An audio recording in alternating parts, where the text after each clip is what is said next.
नमस्कार, मैं नीलू Singh शिवब्रश children academy से आपकी हिंदी अध्यापिका आज की इस ऑनलाइन कक्षा में पुनः आपका स्वागत करती हूं। और आज हम अपने एक नए शीर्षक के साथ आपके सामने उपस्थित हुए हैं। और हमारा जो शीर्षक है वो हमारी पाठ्यपुस्तक बसंत का 20वां पाठ है। और 20वां पाठ कहिए या हमारी पाठ्यपुस्तक का अंतिम पाठ भी है ये। और शीर्षक है हमारा विप्लव गायन। विप्लव गायन अर्थात गायन का मतलब होता है गीत और विप्लव का अर्थ होता है विद्रोह, अर्थात ये विद्रोह का गीत है। तो शीर्षक से ही ये आपको स्पष्ट रूप से पता चल गया होगा कि जो हमारा शीर्षक है वो क्या है, ओजपूर्ण है। हमारी इस कविता में ओजपूर्ण भावनाओं का वर्णन किया गया है। कवि जो है वो अपने इस विद्रोह के स्वर से पूरे समाज में परिवर्तन लाना चाहता है। जो हमारे समाज में फैली कुरीतियाँ हैं, जो आडंबर है, रूढ़िवादी मान्यताएं हैं, उनमें जो परिवर्तन समाज में लाने का प्रयास किया है कवि ने, वो अपनी कविता के माध्यम से। क्योंकि कवि जानता है कि कविता की जो शक्ति होती है वो सीधे हमारे हृदय पर आघात करती है।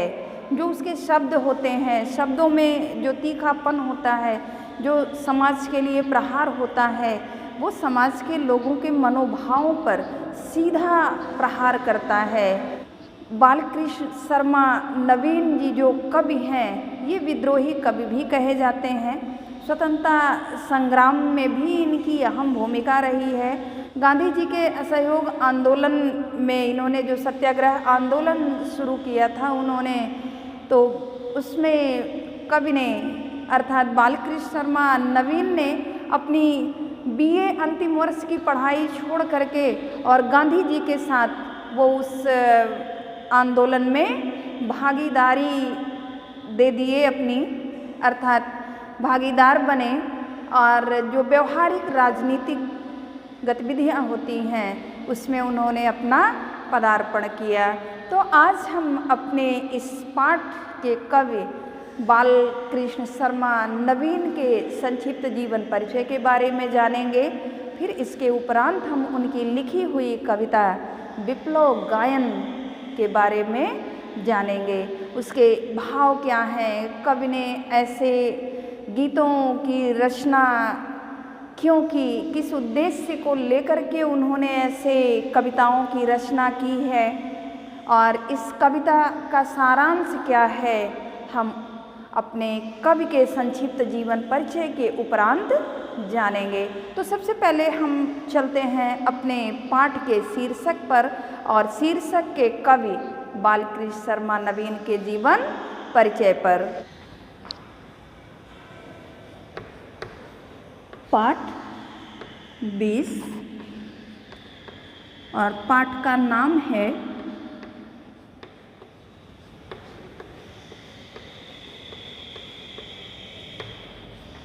विप्लव गायन,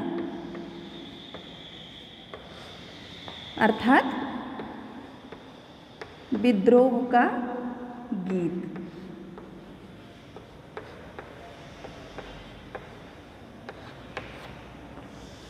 ये तो हमारा शीर्षक है। कवि हैं हमारे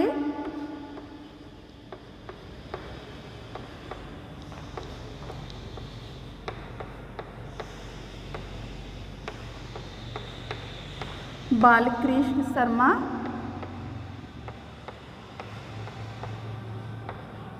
नवीन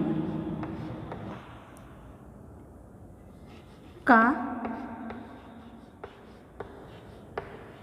जीवन परिचय।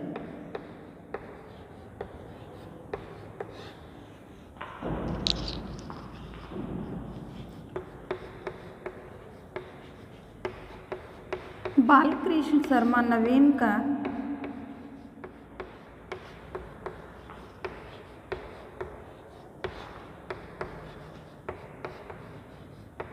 जन्म 8 दिसंबर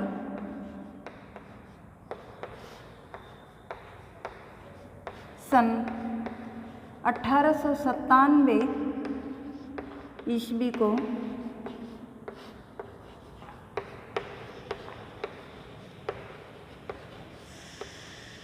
मध्य प्रदेश के सुजालपुर जिला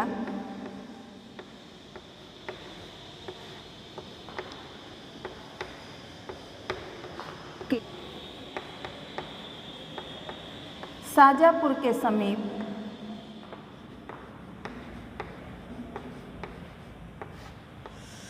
भयाना नामक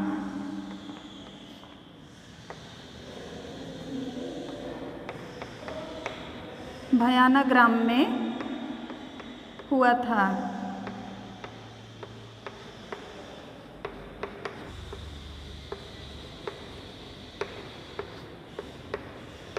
इनके पिता श्री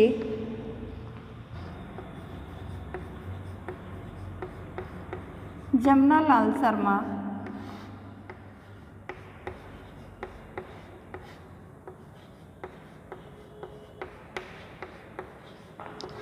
वैष्णव धर्म के अनुयायी थे।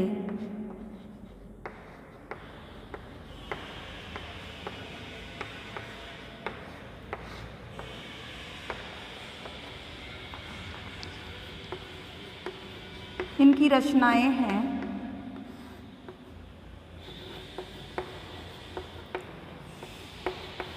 उर्मिला, कुमकुम, रश्मि रेखा, क्वास,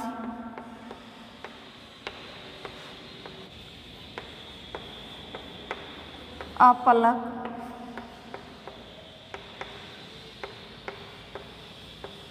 विनोबा स्तवन,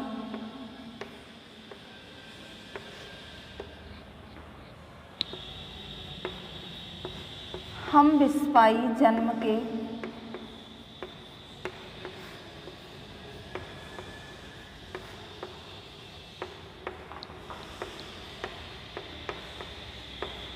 आदि।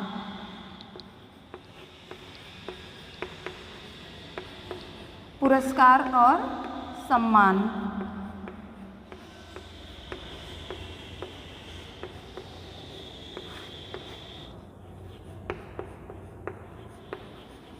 बालकृष्ण शर्मा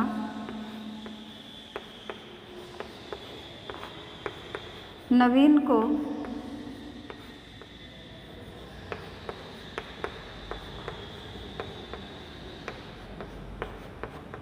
शिक्षा और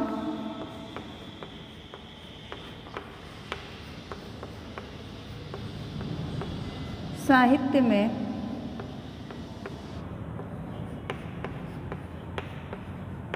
योगदान की वजह से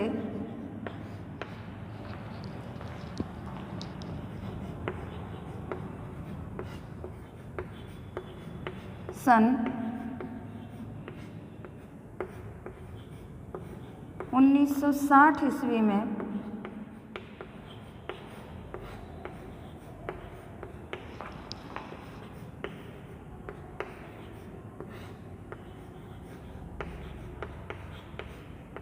पद्म भूषण पुरस्कार से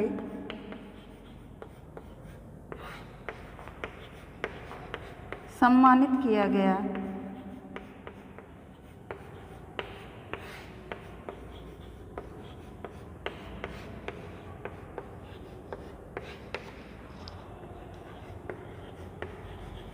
इनका निधन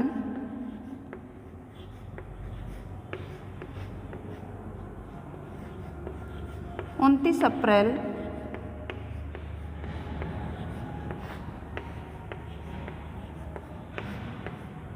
सन 1960 को हुआ था।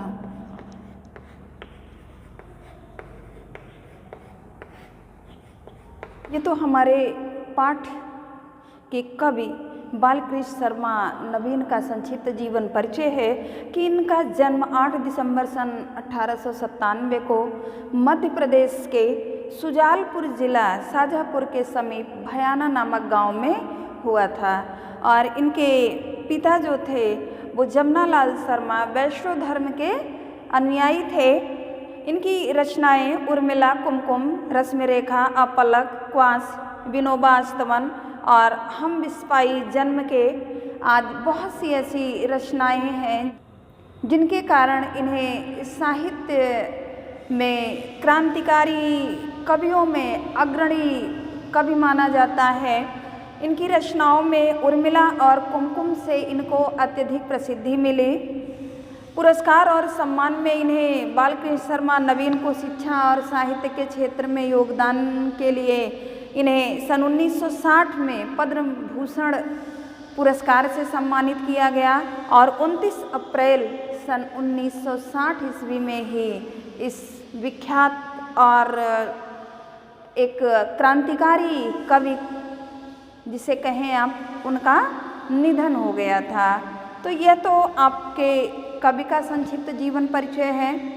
हम आते हैं अपने पाठ पर, अपने शीर्षक पर। तो कविता जो है विप्लव गायन यानी विद्रोह के स्वर का गीत है। तो किसी भी कविता के भाव को आत्मसात करने से पहले हमें यह जानना आवश्यक होता है कि कवि जो है हमारा या लेखक जो है वह किन मनस्थितियों या परिस्थितियों में उस कविता की रचना किया है। तो सबसे पहले तो हम भावों को जानेंगे कि कवि की क्या मनस्थिति रही है और पाठ का सारांश क्या रहा है।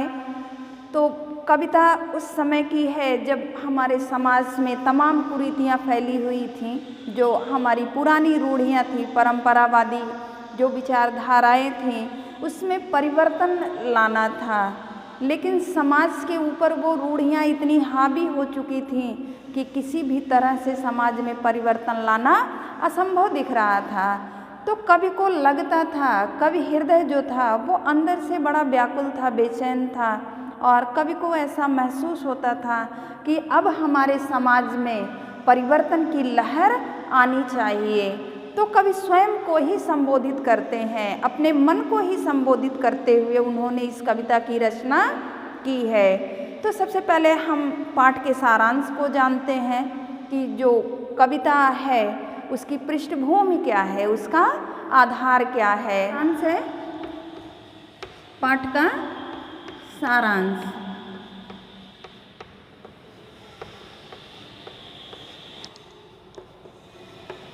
विप्लव गायन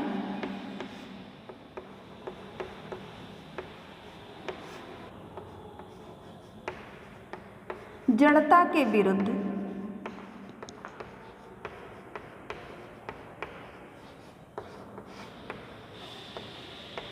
विकास एवं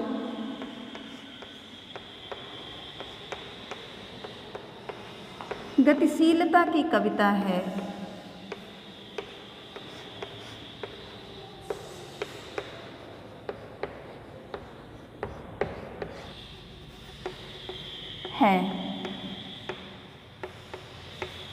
विकास और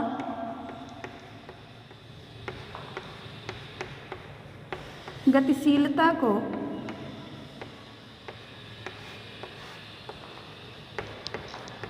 अवरुद्ध करने वाली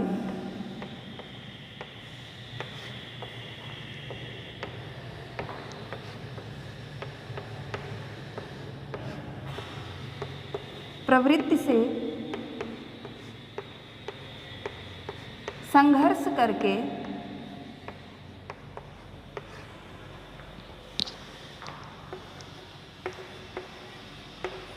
कवि नया सृजन करना चाहता है।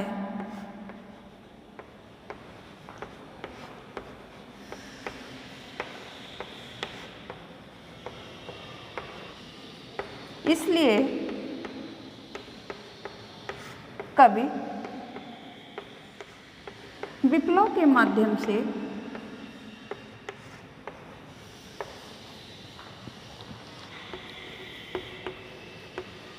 माध्यम से परिवर्तन की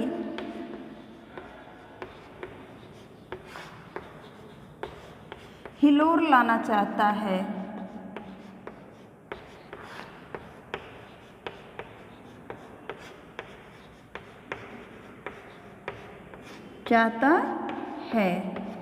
यह तो आपके पाठ का सारांश है कि विप्लव गायन जड़ता के विरुद्ध, जड़ता अर्थात जो हमारी पुरानी रीतियां हैं, जिन्होंने समाज को जकड़ रखा है, उसके विरुद्ध विकास एवं गतिशीलता की कविता है। विकास और गतिशीलता को अवरुद्ध करने वाली प्रवृत्ति से, प्रवृत्ति मतलब होती है आदत से संघर्ष करके कवि नया सृजन करना चाहता है।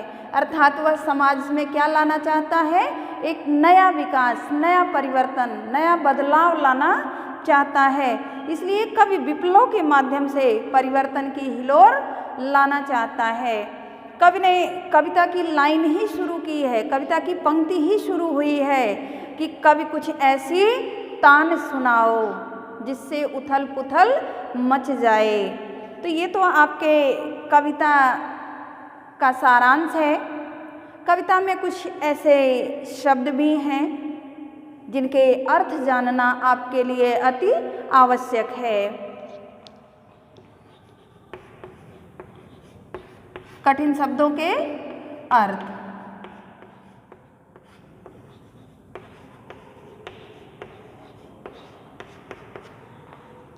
सारांश और शब्दार्थ मैं इसलिए आपको पहले बता दे रही हूँ कि जिससे जब कविता का वाचन शुरू करें तो वाचन और भावार्थ एक ही साथ मैं आपको बता पाऊँ।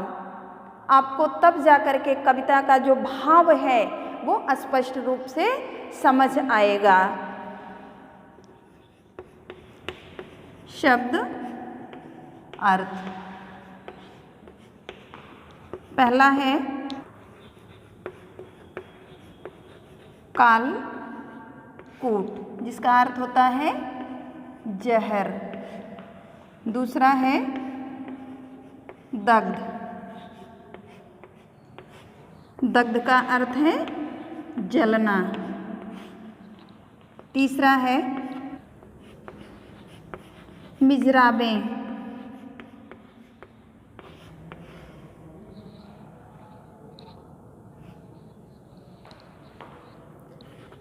अर्थ है वीणा बजाते समय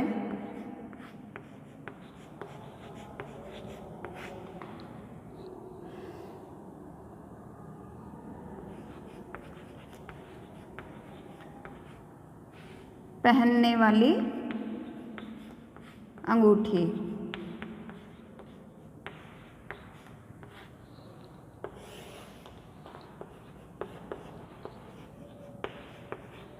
क्षुब्ध अर्थात दुखी। पांचवा है हिलोर अर्थात लहर या हलचल।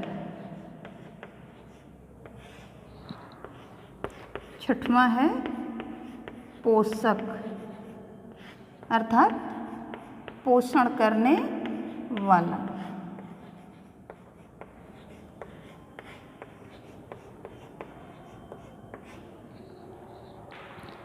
यह तो आपके पाठ में आए हुए कुछ कठिन शब्दों के अर्थ हैं।